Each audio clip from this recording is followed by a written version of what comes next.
Hello. So welcome everybody to the first of the 2022 Nonprofit Pop-Up Series.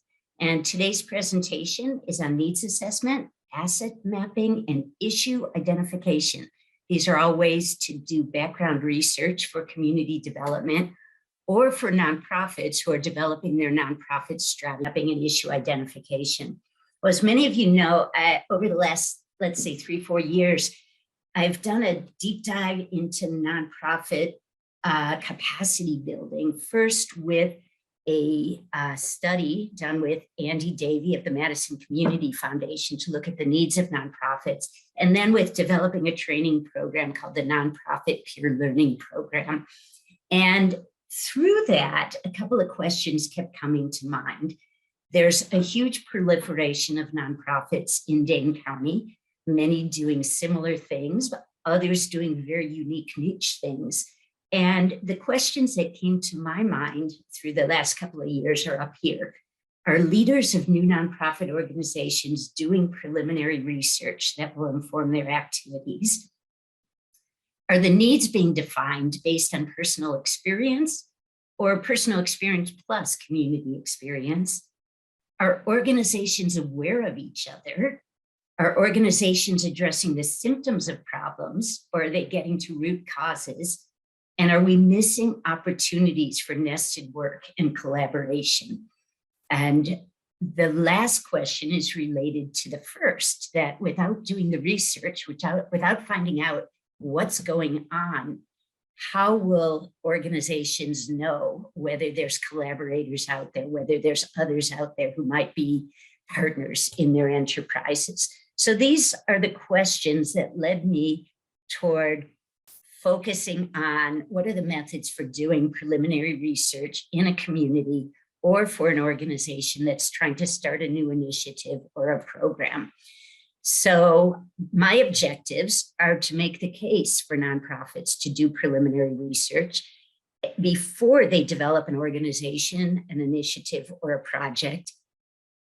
Second objective is to introduce the concepts of needs assessment and asset mapping, to recognize how community issues may be nested in relations of power and political and economic structures. And that gets us to the third technique of issue identification, and then to introduce a few tools, and those will be introduced very quickly, but just to give nod to different ways of doing this research. And foundational to this is the belief that the best organizations are learning organizations, that an organization, in order to stay current, in order to stay relevant, has to know from the community and from their audiences, their specific audiences, what the audience experience is, what the audience needs are, and then sharing that experience. And to be a learning organization, it's really critical to do assessments, to understand the community, to check in with audiences, and then to measure and communicate your impact. I love this quote from Adrienne Marie Brown: "What we practice at the small scale sets a pattern for the whole system," because I think organizations, civic associations, et cetera, if they're practicing good engagement methods, then the community itself is an engaged community. So the three angles on community research that I'll talk about are needs assessment, asset mapping, and issue identification. And if you dive into these, oftentimes what you find are critiques. The people who do needs assessment, that's the older technique. Asset mappers say, hey, there's a problem with needs assessment. Community organizers who do issue identification say there's a problem with both.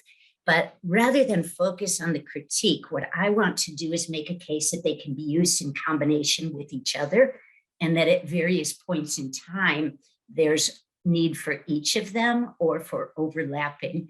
And I'm going to give you a few examples of how different organizations have used different strategies to get the information they need.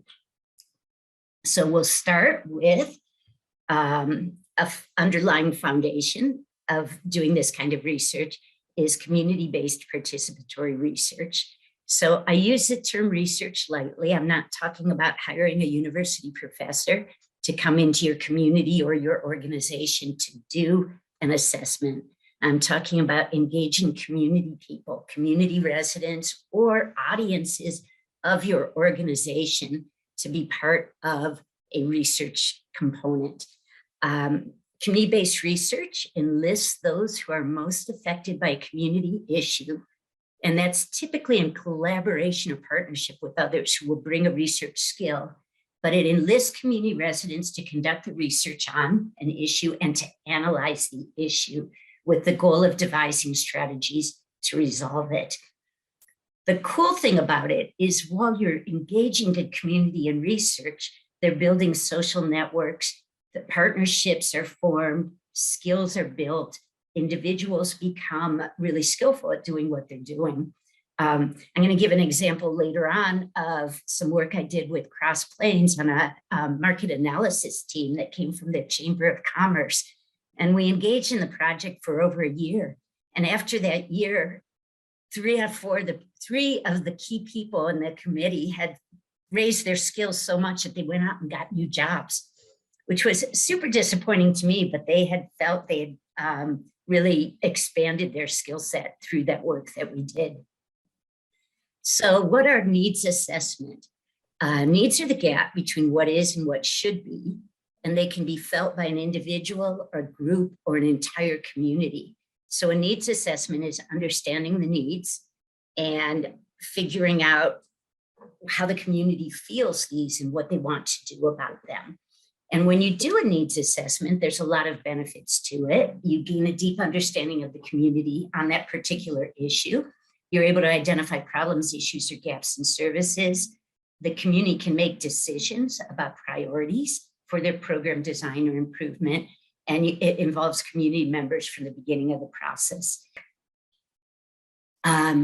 So here's a list of different steps that can be used in needs assessment, and I believe these will be pretty familiar to any of you who have engaged in a community-based research project.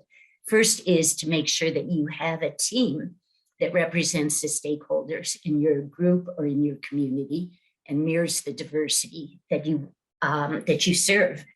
You have to be very clear on your purpose, or else the project can get very, very large. Why do you want to conduct the assessment, and what will be included in this assessment?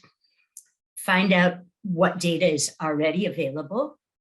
For the market analysis, we were able to use national data about all sorts of different things, like what's available where and what the market area is and how well it's served. But from there, you can figure out what information you need that isn't there. Then you determine the methods that you'll use to gather the information you need. You determine who you gather information from, because typically there's a qualitative component. You decide who will collect the data, you analyze the data, and then you find ways to share it back with the community. So here's a couple methods that you can use. First, a deep analysis of existing data. And that means, in my mind, having the community look at the existing data and analyze it. So rather than a researcher saying, oh, this fits with the literature, it's the community looking at their own felt experience and whether the data fits with their felt experience. There's all sorts of ways of getting community input, from listening sessions to public forums to interviews to focus groups or community conversations. And then there's direct observation or participant observation. And a very common, though limited, technique is surveys. And surveys can be used very effectively in conjunction with other methods listed above. So this is a photo of the Cross Plains Market Analysis Group. And the intriguing thing about this, they used extensive surveys of the community, of businesses, and of commuters. They had a market study team that went to similar communities and did what's called similar community visits and talked to organizations there. They did a lot of participant observation and used their own knowledge to understand what kind of businesses should be part of their downtown. And the picture on the top is kind of a way of doing data analysis. Many of you might have done social science data analysis using computer programs. Well, we had hundreds of surveys, and we divided it up and had the study team analyze different aspects of the questions. And this gentleman on the top left decided to print all the answers and to code them and to put them on a board in order to display his analysis, his team's analysis of the particular question that they were looking at. The study team then looked at all of the data and came up with their recommendations for how to build a more vibrant downtown. So that's a way of using needs assessment. From there, I'm going to go to asset mapping. And the foundation of asset mapping is something called asset-based community development, or ABCD. And this is a methodology that really says the community has wealth, the community has gifts. We have organizations, institutions, community structures, and individuals that bring gifts. And so rather than focusing on needs or deficits, let's look at the gifts in a community. And my argument is you have to look at both. So a couple things here, that it focuses on strengths and the capacities of people in the organization, and that you can then mobilize your assets and build community capacity or services. And a great place to learn more about ABCD is the ABCD Institute. And that link will be in the PowerPoint when I send it to you. What is the foundation of community-based, of ABCD, asset-based community development? It's community engagement. And so it's different than going out to the community and asking for their input on an issue. It's about going to the community and identifying the agenda and the issues that they are concerned about. So it's not asking for input. It's not recruiting people to your own agenda. It's identifying the individuals who either care about your agenda and mobilizing their action, or finding out what these individuals care about and supporting their self-directed actions. So asset mapping is a strategy to identify those assets. The community members are researchers. It starts once again with identifying purpose and the range of resources that can be mapped. And it includes institutions such as organizations, civic associations, businesses, community resources, and also resident gifts and interest. I want to focus on the issue of purpose and the range of resources.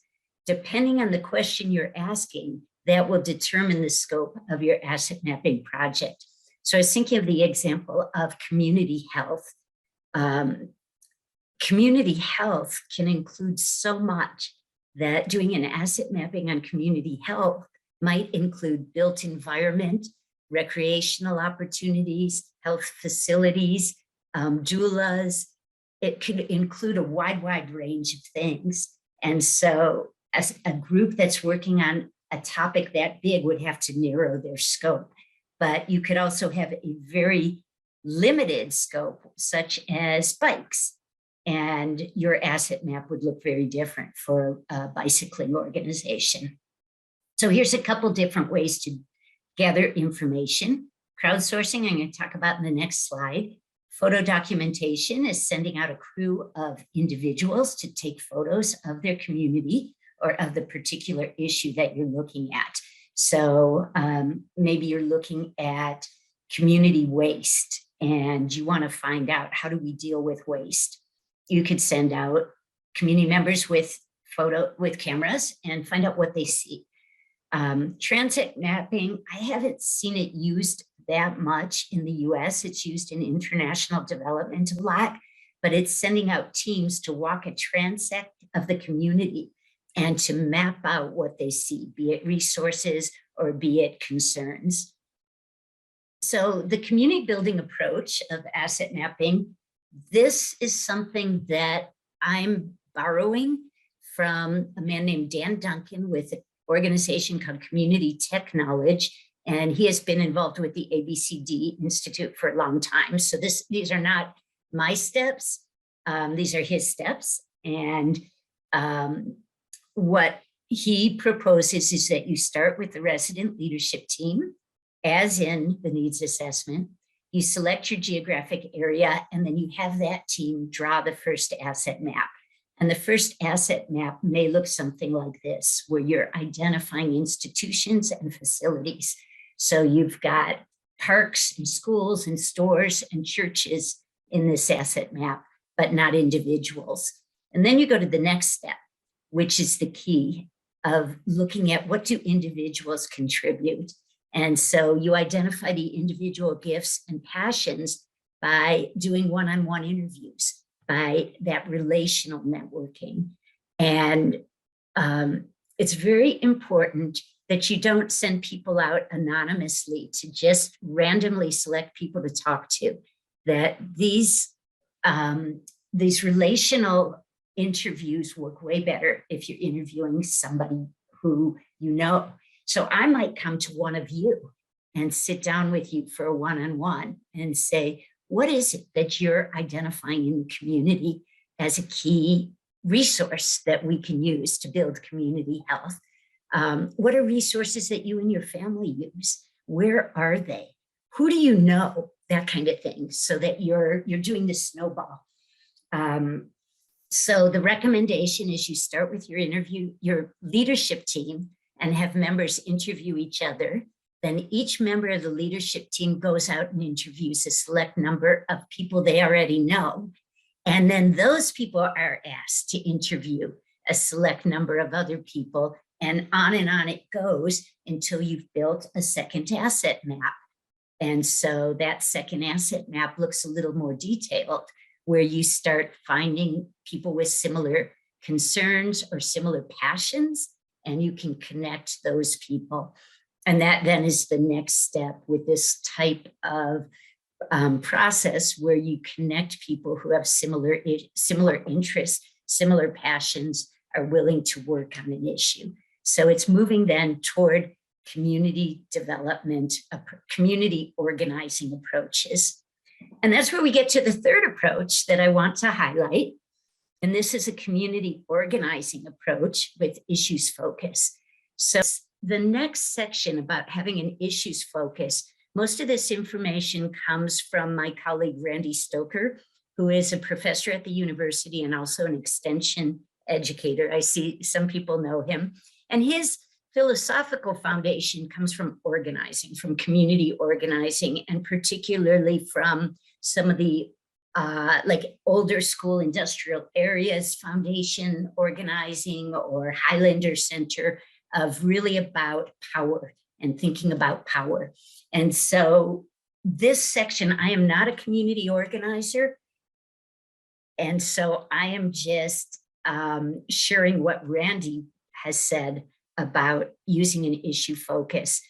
And the reason to include an issues focus, or to have an issues focus, is sometimes by just focusing on needs and assets, we can be ignoring some really critical underlying issues in a community that have to do with power, that have to do with structures and systems, and I believe to a certain extent have to do with the attitudes. So by going deeper and including an issues focus, you can address power, systems, attitudes. Issues are not, they're more specific than big, broad problems, and they include solutions or partial solutions. They move from a level of analysis of the individual to the collective. So when we talked about needs and when we talked about assets, it's really about how an individual interacts with those needs and with those assets, even if they're talking about a community. So issues move to a higher level. It engages facilitation of power analysis and systems analysis, and it's about building collective power. So when just an example of a difference between a problem and an issue, a problem might be really big and vague. So something like climate change or policing or affordable housing, they're really big. How do you address it? So when you break it down to an issue, you can say it's more a component of the problem. So the issue might be racial profiling in policing. And then the solution might be for a community group to fight to install body cameras or something of that sort, so that you break it down to a unit of analysis that can be addressed through those strategies. Okay, as I said, there's a focus on power. The group will look at who has power with regard to this issue. Is it the government? Is it an economic entity? Where is the power? How are things done in this community or with this organization with regard to this issue? And how is the community affected by this issue? And then the folks involved in the analysis will define what the interventions can be. And those interventions might be confronting the power structure, or it might be protesting, it might be bringing a resolution to a political entity, but it's all about building the power of the group. And so altering who controls and who has the power. If you can have a win on an issue, the power of the group is built, and individuals also improve their power and their sense of their power. And it also results in real improvement in people's lives. So these are the kind of questions and the kind of approach that a community organizer would take. And how do you do it? A little bit different than the needs assessment or the asset mapping. You would do a lot of one-on-ones, door knocking, house meetings, constituent meetings to collect information about the issue. And in doing that, you're building relationships. Then you identify a target. Who is it, or what institution is it that we need to change in order to gain more power and in order to resolve the issue? And a group doing this will do something called cutting an issue. Instead of approaching the whole thing, they'll look at something precise they can do, something that they can organize around, and something that is winnable. And that then will get you to solutions of how do you solve the problem. So I know I'm giving short change to the whole issue of community organizing and the issues-based research. It's not my area of expertise, but there's lots of resources on it. But what I want to do is highlight two examples of how small-scale organizations have done this kind of background research. And the first one is Bikequity. Bikequity is a local organization run by this gentleman on the right. His name is Francisco Sayu.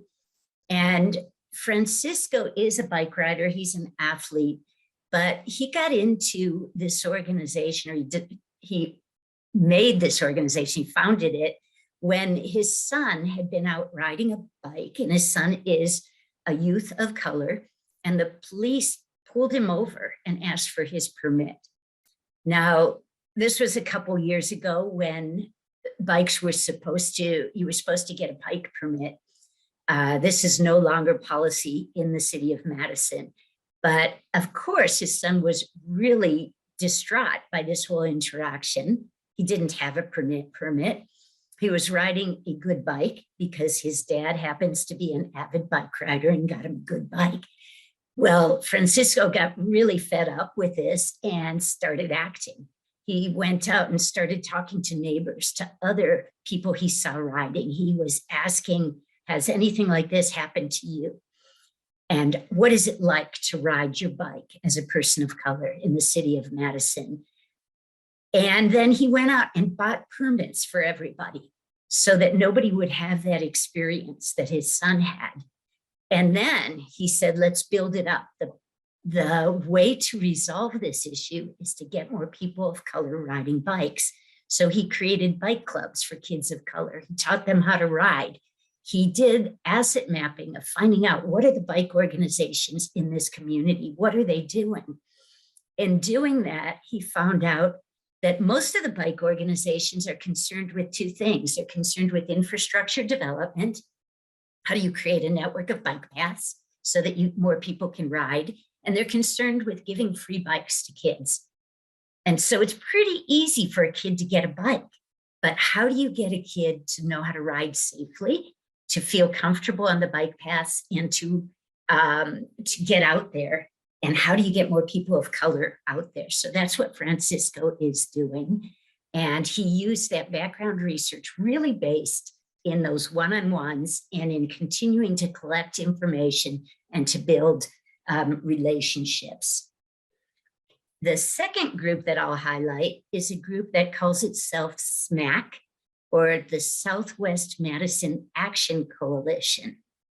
And this group emerged out of a project that Commonwealth Development was doing in Southwest Madison of looking at crime in the community and how do you reduce the amount of crime. And through the organizing efforts of this organization, they pulled together a community council. And that community council ultimately said, we want to improve our community. We want to have our own organization that's all about how do we build relationships and how do we connect resources within our community. So they're called the Southwest Madison Action Coalition. And their first point of approach was to do asset mapping. They said, we know there are resources here, but somehow it feels like they're not. And so this was in the midst of COVID. They did an online survey, identified as many organizations as they could find that served their community, and went out and found out, what do you do? What are the issues that you address? How do you work with the community? Are you interested in coordinating efforts with us so that we can get more community engagement? So this group started with asset mapping. And from that, they built out what are the issues that we want to address. And they're now moving forward with their key thing is how do we reinvigorate our neighborhoods? How do we get people involved? And so they're designing their projects based on the research that they did.